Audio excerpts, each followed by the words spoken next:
In this video, I'm going to discuss my plans for the garden this year, 2024. My videos have been a bit sort of haphazard lately because I have obviously not been very well. I'm now on some antibiotics, so we'll see how I get on. But this video, of course, is going to be about what I'm going to do going forward so that you can get an idea of sort of where the channel is heading and whether or not that sounds like your kind of thing. All right, so I've broken it down into bullet points. So the first thing I want to do is prepare the borders. Well, I am doing it already for the May-June flowering show. I didn't really aim for anything to flower before this because I knew I was re-landscaping and the garden, I garden on clay. We've had a lot of wet weather, so it's very muddy and in places compacted. So I knew realistically, especially then when I was interrupted by this sort of prolonged coughing virus thing that I had, I knew realistically I wasn't going to have anything flowering before then.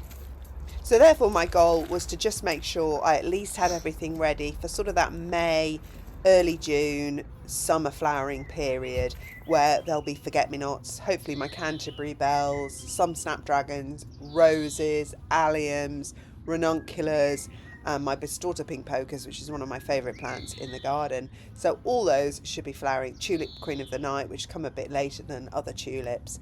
So, that was my goal, was to just have everything prepared for that first initial show of summer. So number two, preparing my dahlias for the later sort of transitional period in the garden, so the later summer period.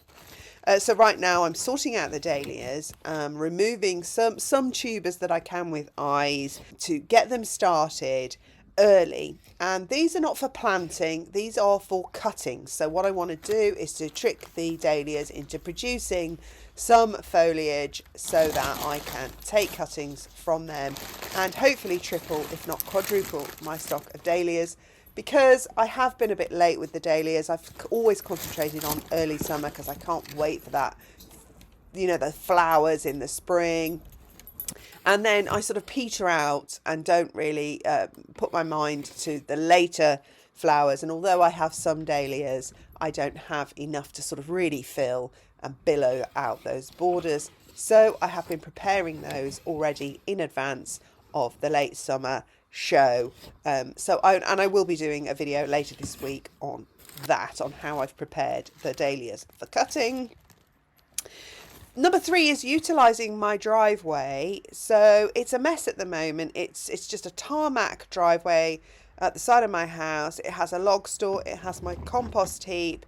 And it gets sort of more or less, the bottom half gets sun for most of the day, and then half of the other part gets sun all of the day because it is technically south facing, but of course it's butts up against the house, so it does get some shade. But I figured, I do lots of plants that I don't necessarily want to grow in the cottage garden. I love growing and trying new flowers and plants and all sorts of perennials, shrubs, whatever. And I don't necessarily want those things in the garden while they're growing or while I'm trying them out. So the driveway is going to become my nursery area. And in it, I'm going to grow flowers for cut flowers that I don't necessarily want in my garden as such. Flowers for dried flowers that maybe haven't got a place in the garden, but I definitely want them for dried flowers. So, and just more nursery plants, so things that just take a little bit longer to grow. So I've got at the moment some white mallow musk, and I don't know how, it's the first time I've grown it, and I've just potted it on, and it seems like a slow grower. It's perennial, so I don't know how long that's going to take to become a mature plant, mature enough to go in the garden. So that can go and live out on my drive in the nursery area while that's happening. I also have some ropey old planters which I might reinvigorate and plant some zinnias. I have done it before. I've planted sunflowers and sweet peas in those. So I'm just going to tart up the garden a bit and make it more useful. I don't park my car down the bottom, I park it at the top. So this whole double driveway, double garage space is free for growing. Okay, next one is number 4, paying more attention to my pots. So when my children were young, I almost exclusively gardened in pots. Because it was just easier for me, and also the children needed the lawn. We did go out all the time. We had a really nice city park near where I lived in Brighton, and it was perfect. But sometimes the kids just need to go outside and play in the sand pit, and you need time to wake up and have a coffee before you start marching out with the day. And so I used to make it easy on myself and container gardening, because it's easier to control. They're smaller little jobs, and you can just move the pots around and so on and so forth, and have lots of what seems like a ton of flowers. But obviously you can keep the garden free for the children. I had a climbing frame, Wendy house, sand pit, those things you have to have when you have small children. So, but as I got this garden, and as my children became teenagers and just are always out and about and hardly ever, I mean, they're never in my garden, truth be known, except sometimes in the evening we'll have a barbecue. That's it. So that was when I obviously then transitioned the garden into a proper cottage garden, and I was able to utilise and re-landscape the borders and take out that grass and have a more productive garden. And while I've been sort of preoccupied by that, I've completely neglected my pots and haven't really been paying as much attention to the beauty of the pots. And what would be really nice if I could pull it all together this year and have the beautiful borders and the beautiful pots, and get back to that, fancyifying up my pots again and having those as beautiful as the borders. And I kind of was reminded of that, really. It sort of snapped me out of it when I went to Great Dixter last year, and I'll put that video below. And they do a lot of pot container gardening, and then they use the containers to supplement the borders, which is what I had been doing in the past. But it just kind of reminded me that I needed to get back to that, and I do actually really enjoy that. Container gardening is kind of slightly different, because the conditions of the plant are different in a pot than they are in the ground. But, I think I've got my head around all that, so I don't see why it should be a problem for me to catch up and get back to that container gardening.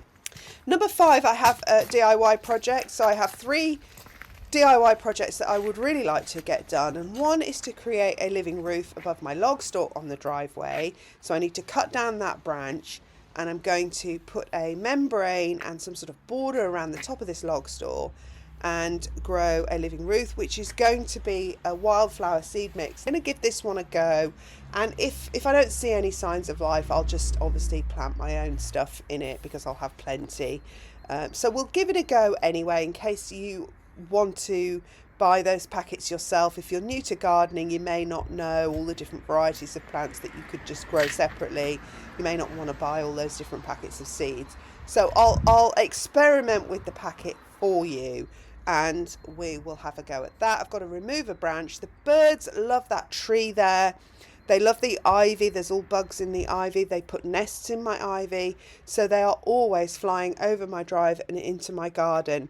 So this is a really nice biodiverse area of my garden. It complements my organic cottage garden, and I thought if I could just add that. I see the birds often sitting on the top of the log store, contemplating flying over the wall into the garden, and it would be really nice if I made that landing pad for them a little bit nicer. Lots of bugs, butterflies, bees and everything should be attracted to that. My second DIY project is to convert that cheapo old rotten shed that I bought from Amazon that didn't last 6 months into something. At this point, I don't know what. I kind of low-key think it might be a greenhouse, or, I don't know. I haven't quite decided what I'm going to do with it, but I know I'm going to do something with it, even if I just turn it into a raised bed for some of those pots on the garden, as I said, to stop that soil winding its way down into those drains. I'll see. I'm not sure. That is actually not a bad idea that I might do. Anyway, and the third one is to build that pergola over my seating area. So I've sort of half got down the pergola that was cutting the sky off, and just the vista. It was just chopping up the sky and chopping up the flow of the garden. So I took it down. I actually did run out of steam taking it down because, with my illness and everything, and I really wanted to tackle that hedge. And there's only so many jobs one person can do. So I do run out of time frequently, and I decided in the end I'm going to abandon the rest of that pergola for now because I needed to get planting and I needed that hedge cut.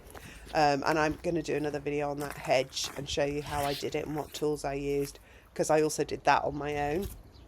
And so then, now that I've got the wood for the pergola over the seating area, I am going to try and build my own pergola. So I used a gazebo last year, but this year I would like something more permanent. We'll see. That's a big project. I need to do some quite heavy research and strategizing around how I'm going to do that on my own. So that's going to come later in the year for sure. But that's one of the projects I have on my plan. And then 6, I'm low-key thinking about selling some cut flowers locally.